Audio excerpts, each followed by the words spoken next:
بعد کہتا ہے اپنا ہاتھ دو، ہاتھ پکڑ کر کہتا ہے مجھے کلمہ پڑھا اور مسلمان کرو۔ اشہدو ان لا الہ الا اللہ واشہدو ان محمدا عبدہ ورسولہ۔ اس نے کلمہ پڑھا، مسلمان ہو گیا۔ مسلمان ہونے کے بعد اس نے اپنے بیٹے کو بلایا، بیٹے کو کہا بیٹا دیکھو میں مسلمان ہو گیا ہوں، اگر تم مسلمان ہوتے تو ٹھیک ہے ورنہ تمہارا میرا آج سے رشتہ ختم۔ بیٹا کہتا ہے بابا جان آپ مسلمان ہو گئے، میں بھی کلمہ پڑھتا ہوں، کلمہ پڑھ کے وہ بھی مسلمان ہو گئے۔ اب جتنے لوگ اس گھر میں بزنس کرنے آئے تھے، لیتی دیتی کرنے آئے تھے، پیسے وصول یا بزنس میٹنگ چل رہی تھی، سب کو اس نے پتہ کیا کہا کہ دیکھو بھائیو میں مسلمان ہو گیا ہوں، تم میں سے بہت سارے وہ لوگ ہیں جن کے اوپر میرے پیسے نکلتے ہیں، آج جو جو مسلمان ہوگا سارے پیسے معاف، اور جو مسلمان نہیں ہوتا میرے پیسے دو، تمہارا میرا کاروبار ختم۔ بڑی تعداد میں لوگوں نے کلمہ پڑھا، وہ بھی مسلمان ہو گئے۔ اپنی بیٹی کو بلایا، بیٹی کو کہا بیٹی دیکھو میں بھی مسلمان ہو گیا ہوں، تمہارا بھائی بھی مسلمان ہو گیا ہے، اگر تمہیں بھی مسلمان ہونا ہے تو مسلمان ہو جاؤ۔ اچھا بدقسمتی کی بات یہ ہے کہ مجوسی جو ہوتے ہیں نا، ان کے اندر بھائی بہن کی شادی کی اجازت ہوتی ہے، وہ بھائی بہن شادی کرتے ہیں معاذ اللہ۔ تو تھوڑے دنوں پہلے ہی انہی بھائی بہن کی شادی کی تھی اس نے، تو بہن کہتی ہے کہ بابا جان جب سے شادی بھائی کے ساتھ ہوئی میرا دل مطمئن نہیں تھا، واقعی یہ بات درست نہیں ہے کہ بھائی سے شادی ہو، میں بھی کلمہ پڑھتی ہوں، کلمہ پڑھ کر وہ بھی مسلمان ہو۔ اب وہ جو بندہ پیغام لے کر کے آتا کہتا ہے رکے تو صحیح، مجھے تو بتائیں بات کیا ہے، ابھی تھوڑی دیر تو پہلے آپ کہہ رہے تھے میں ہمارے نبی کو نہیں جانتا، تمہارے نبی کو نہیں جانتا، اب سارے کلمہ پڑھی جا رہے ہیں، مجھے تو بتائیں یہ راز کیا ہے۔ وہ کہتا ہے اب میں تمہیں بتاتا ہوں بات کیا ہے۔ کہتا ہے بات یہ ہے کہ کچھ دنوں پہلے ہی اپنی بیٹی اور بیٹے کی میں نے شادی کی، بہت بڑی دعوت کی، بہت بڑا کھانا کیا، پورے شہر کے لوگ آئے، بہت دھوم دھڑکا کیا ہم نے۔ جب رات تھک ہار کے میں اپنے کمرے میں سویا تو مجھے بالکل گھر کے برابر والے گھر سے رونے کی آواز آئی۔ میں نے کان لگائے تو بچیاں تھیں اور کہہ رہی تھی امی جان یہ ہمارے پڑوسی نے ہمارے ساتھ اچھا نہیں کیا۔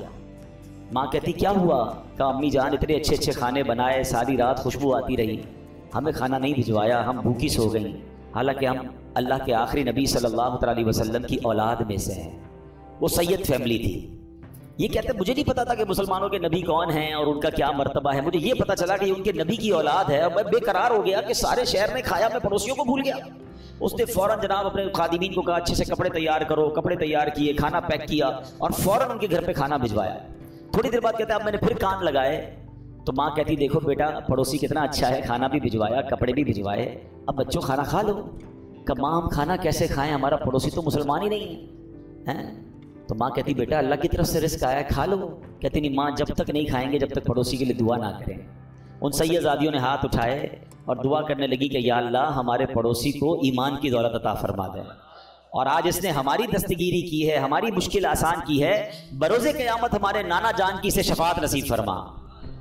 پڑوسی کہتا ہے تم نے جب آ کر کہا نا کہ جناب رسول اللہ نے مجھے سلام بھیجا ہے اور کہا ہے دعا قبول ہو گئی ہے، تو میں سمجھ گیا ہوں کہ میرے ایمان لانے کا وقت آ گیا ہے، اب میں مسلمان بھی ہوتا ہوں۔ اور سنو یہ بھائی بہن کی جو میں نے شادی کی تھی نا میرے بیٹے اور بیٹی کی، 50% جائیداد تو میں نے ان کے نام کر دی تھی، 50% اپنے لیے رکھی تھی، اب تو ویسے ان کی شادی ختم ہو گئی، یہ میری جائیداد کا 50% میں تمہیں دیتا ہوں، جاؤ تو اپنے بال بچوں پہ خرچ کرو۔ وہ بندہ جو ایک دن پہلے جس کے بچے بھوکے سو رہے ہیں وہ اربوں پتی ہو جاتا ہے، وہ پورے جائیداد کا 50% لے کر گھر آتا ہے۔ اب اس واقعے کو لکھنے کے بعد میرے پیارے اسلامی بھائیوں علماء نے بہت خوبصورت باتیں اس میں ارشاد فرمائی۔ اب ذرا اس ایک واقعے کو اگر سمجھیں کہ مشکل ہو، پریشانی ہو، تکلیف ہو، دنیا والوں سے نہ مانگیں۔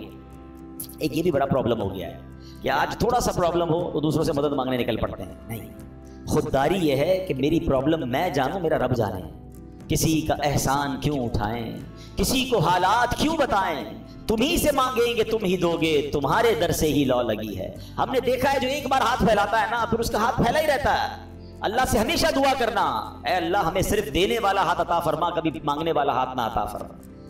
مشکل آتی ہے انسان پر، کوشش کرے کہ کسی کی مدد نہ لینی پڑے۔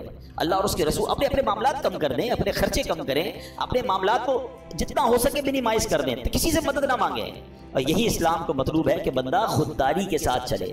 اور پھر سبحان اللہ درود پاک کیسا وظیفہ ہے کہ پھر غیب سے مدد ہوتی ہے جب بندہ اللہ اور اس کے رسول کی طرف توجہ کرتا ہے نا۔ شاعر کہتے ہیں نا ہر درد کی